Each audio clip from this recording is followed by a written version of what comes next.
you are a B2B service-based business and you are looking to gain clients, create more impact and more revenue in your business, to amplify your marketing message with Campbell Rapin. This week, we're going to take you through to build an audience of buyers, mastering your marketing message, and making that convert consistency, well, on the inside.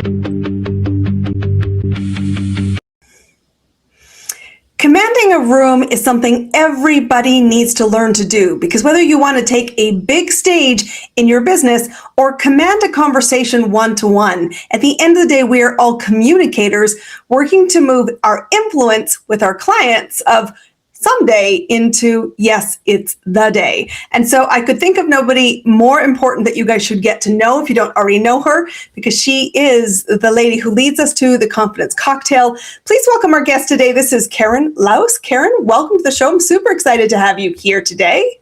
Thank you, Christine. I am too. I love what you're all about, because you have a great mission to impact millions, and many millions at that, lives, specifically women who really struggle to command the room. So I first want to just ask you as we kick off, why is this specifically a women thing, or specifically for you, the lane that you really feel needs attention and your energy behind it? Many years ago, I was tongue-tied in a boardroom, even though I was in senior leadership. And this is truly my origin story, because I couldn't get the words out. And my boss shut down the meeting, and I was completely mortified. And after she pulled me aside, she goes, "Karen, you didn't trust your gut. You could have just tabled the meeting." And in that moment, I thought of one thing. Wait, what? I could have just tabled the meeting? And then the second thing was, why do I keep asking for permission? And that was truly the day that I set out to change. And what I have found is that there are many people like me, and keep in mind, or I will say, I didn't say this yet, that I was in a role of significant leadership, commanding stages at Google and Netflix, etc. And yet, in certain situations, I could not get the words out. In that particular case, I didn't agree with what my boss had asked me to present, but I didn't say anything because I was taught, you just figure it out. And I see so many women like this, and I see it as a systemic problem, something we've been culturally conditioned to do. And that is why I am on a mission to reach 10 million women, to overcome that self-doubt and speak with confidence. And I realized I can do it, so anybody can do it as well. It's as simple as a skill to learn. And I invite you to do so. So one of the big disconnects is exactly the origin that you experienced. I had the capability, I had the knowledge, I had the insight and a voice in the room that was needed. But sometimes our presence mismatches that. Why do you think we're so blind to how others perceive us? Most of us aren't interested. Well, I shouldn't say we're not interested. Most of us aren't conditioned to look at ourselves from a personal growth perspective. I think there's something like 10% of people in the world are ones that are actually pursuing personal growth. And so we don't think about how we're coming across. We just show up and kind of do our thing, but we don't even realize, and this is the thing that I find fascinating, is a lot of times people don't even realize the blind spots they have until they start working with me. And then they see, oh my gosh, there is so much that I am not doing that is actually getting in the way. Things as simple as speaking with conviction in your voice so that you end a statement with a period and punctuate just like you would in an email. But we end these question marks and it sounds a little unsure. And then people don't see that as a trusted, credible leader. And something that we don't talk about very often is, how do you build trust and credibility? Most of us think about we have to bring our accomplishments to do that. And of course, that credibility is important, but just as, if not sometimes more important in that first impression, is how you come across with your presence. And that's a thing that a lot of times people don't intentionally take the time to focus on. And we must curate this. Perception is the reality. And whether you have an opportunity or not, in your mind, perception is already ahead of you. And I like that you can see simple shifts. And I think especially because our community here listening on the show are entrepreneurs, they're business owners. We live in a world where we're not the 10%. that personal development is not the norm outside, nor is our focus and obsession with AI, truthfully. The rest of the world isn't in the same space. And yet, you should know, Karen, for this simple reason. If your perception is costing you opportunities, this is a skill. This is a choice, and this is your personal development opportunity. So when you're in the room, you talk about physical presence and ending your sentences with a period, not a question mark. Mm-hmm. What else can we do to be perceived as the leader we want to be and truly already are? What do we need to do? What are some key steps? One of the first things is simply to walk into the room. And as you have taught me, Christine, and reminded me, I belong in the room. Yes. You belong in the room. And one of the ways from a physicality perspective is simply to put your shoulders back. And when whether you're seated or standing, frankly, making sure that you have an open posture. Don't have your hands clasped or crossed or in the fig leaf position in front of you. That is such a passive position. So remember, just like natural conversation, we use gestures to illuminate the things that we're saying. And so even a simple shift of being on a Zoom call and getting your elbows 2 to 3 inches or centimeters away from your torso can create more space. And the research tells us that the more space we take up, the more power we're perceived to have. And I just love the fact that those of us continuing to work on this, we don't even have to have that confidence or power right away. We have to step into it sometimes first to really embody it. So remembering to use those gestures. And then the other thing is to remember to have a lightness to your expression, because we have to have that balance between warmth and assertiveness. Mm-hmm. We can't be too heavy on one end or the other. A lot of times, though, we walk in stressed to meetings and it shows all over our face. Game face. So we have to remember, it doesn't mean you have to be smiling like a clown from ear to ear, but it is simply that people do business with people they know, they like, and they trust. And a physical reflection of that is very much captured in the face. One of the early lessons when I was teaching presentation skills, I used to teach this corporately. And one of the biggest things we talked about is the take up space piece, and how it is important to relax the hands, to keep your feet wide apart, to really start there. And it's so important to ground yourself. And that's what I'm hearing from you, to ground yourself in the space. You can be all the things, because we will still feel the churning stomach. We will still feel the anxiety. Maybe the pressure is also in this equation because we understand the consequence of responsibility in that leadership role. But if we center ourselves, take a deep breath and wait till we have it, you will have so much greater impact. And the perception of, I couldn't tell that you felt like you were maybe drowning in your own emotions, because the perception was that you had confidence in it. So I want to ask you this question also about words. How many words, and this tendency we have to say too many? As a recovering rambler myself, I have taught people this trick on how to stop rambling and get to the point. It starts first with something you said a minute ago, and it's the reminder to pause. Because when we can pause in our speech pattern in general, that shows control, it shows calm, and we can be grounded in the things that we're saying. So the key then, if you notice yourself rambling, and first of all, you have to also have the emotional intelligence to notice that you're rambling and saying too many words, and a lot of people don't. So or have somebody in the room who knows you well and says, that's the signal, move it along. Right. Yes, exactly. And bonus points for anybody who records themselves in meetings, because that is the best way to see objectively how you're coming across. Even if you only do an audio recorder, that can be super helpful to listen to your cadence. But the thing that I'd recommend is to use that pause to gather your thoughts for a moment when you notice yourself rambling, stop and say out loud, my point is this. Not only does it help you recalibrate, but it helps the whole audience recalibrate. And it's also known as a pattern breaker, because if people are just kind of going, your brain gets attuned to the person speaking and you start possibly tuning out.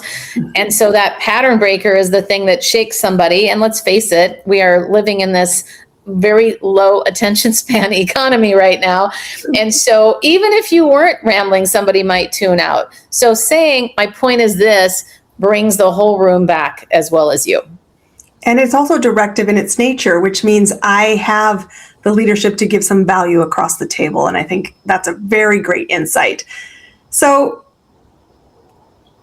in order to own the space, take up the space, get to the point, we still often let it just fizzle from there. We don't actually have an ask or have a statement or have a next step. And this tendency is so rampant, as you know. One of my big things is make the ask.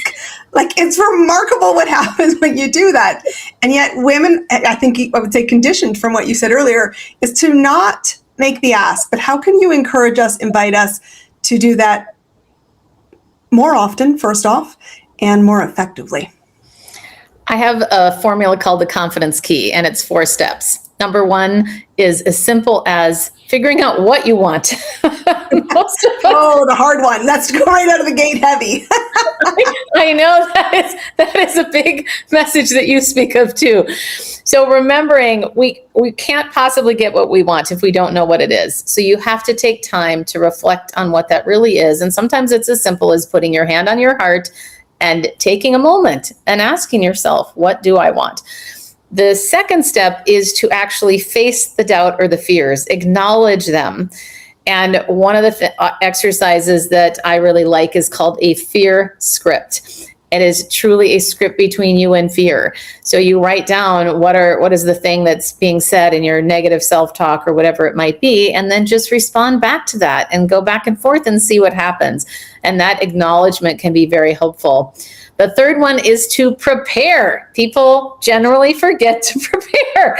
Why would your audience even care what you're asking for? You have to position things in a way that is a benefit to them. And then the fourth is to make a direct versus passive ask.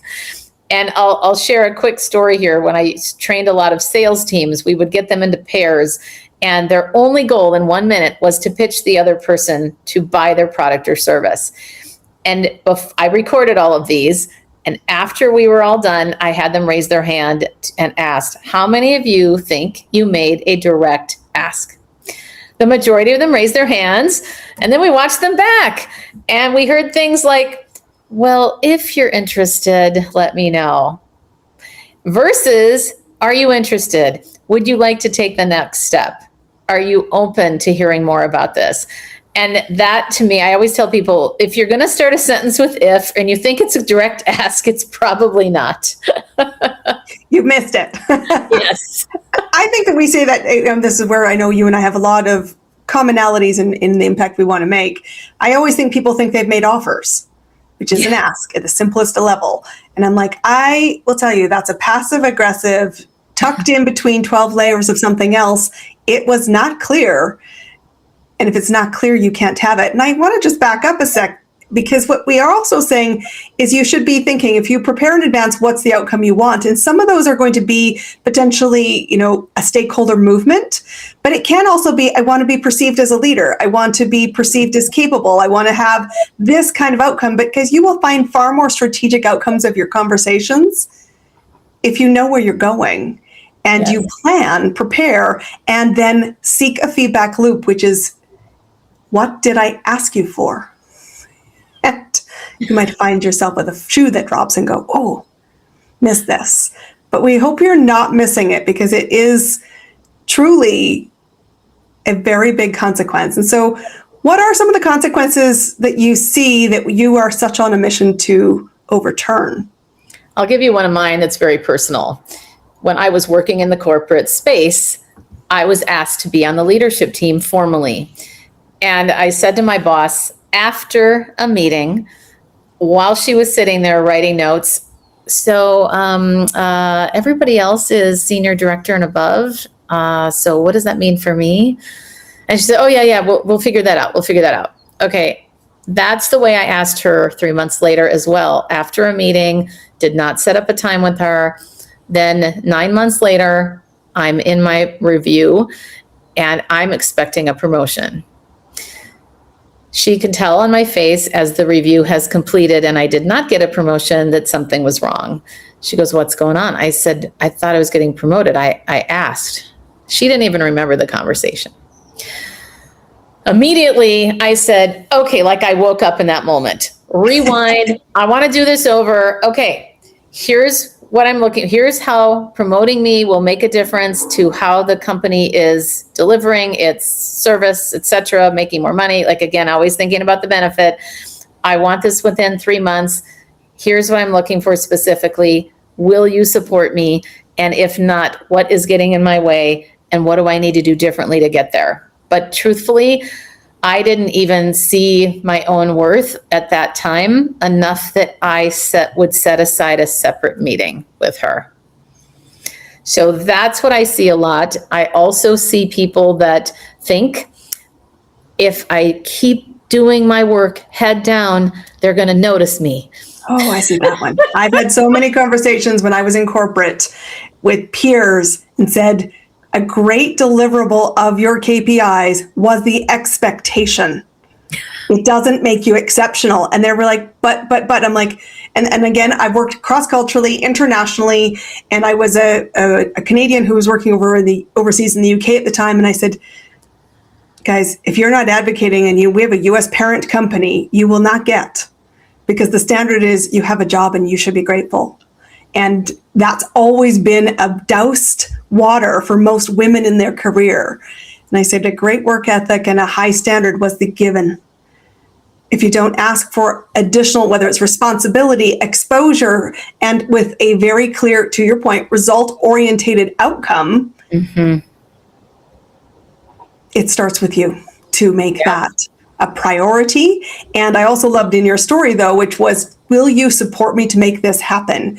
Because if you're navigating anything, an entrepreneur or a corporate woman, you should be saying, who do I need with me advocating? Because we cannot get there solo, and nor do we need to. Right. Well, and that reminds me of another story, Christine, from an entrepreneurial perspective. I started working with a woman who told me that she had bought this fancy machine in her business. And without getting into details, it was $100,000. Months later, she finds out that a male colleague who has a similar business bought the same machine for $75,000. And she went, what? How did you get it at that price? He said, I asked. I mean, that's a lot of money. Expensive learning, but boy, I hope she only made it once.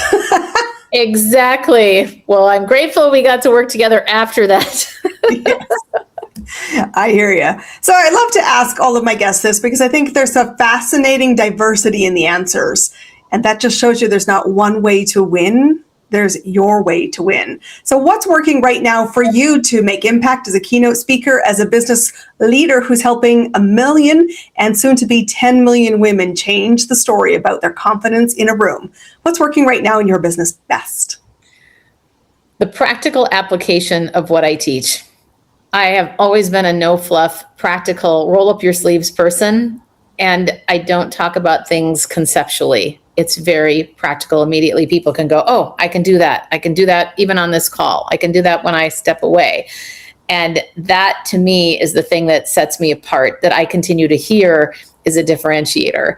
And I'd say that uniqueness along with my energy. I think you have to show up with the energy that you also want to attract. And that is not something that I would have said, oh, this is a differentiator, until after so many people said, I love your energy. Now I think that is what's working and helps me to build trust, credibility, and also people want to be around people that are joyful and positive. So I would say, yeah. Women who want to step into confidence want a woman who's brave. And sometimes, again, that's everything from your physicality to your energy to I will throw myself into something and trust myself to giggle and see the opportunity in the same moment. Thank you, Christine. You're welcome, Karen. So how do people find your awesomeness? Learn more about what you're doing, keynote speaking and all of it. Where do they start? Yes, few ways. The number one, you can go to my website, KarenLaos.com, and that is LAOS.com. I also wrote a book called Trust Your Own Voice, which is a playbook for women on how to grow your influence through confident communication. And I have a podcast called Ignite Your Confidence for women in leadership who want to speak up and stand out. And of course, I'm in all the places like Instagram, LinkedIn, and on YouTube. Okay, so there's no excuse not to take the bold move of connecting with Karen. Your life will be enriched for it. Karen, thanks for coming to talk to us, because this truly is a learned skill. And the invitation we cast together is start learning it now, not someday. Thanks for being our guest today. We appreciate you. Thanks, Christine. That's a wrap on another amazing episode of Amplify Marketing Message with me, your host, Christine Campbell Rapin. Be sure to subscribe on your favorite platform so you don't miss an episode. And visit Christine Campbell Rapin /podcast to get a source on how to map your marketing message on our next episode.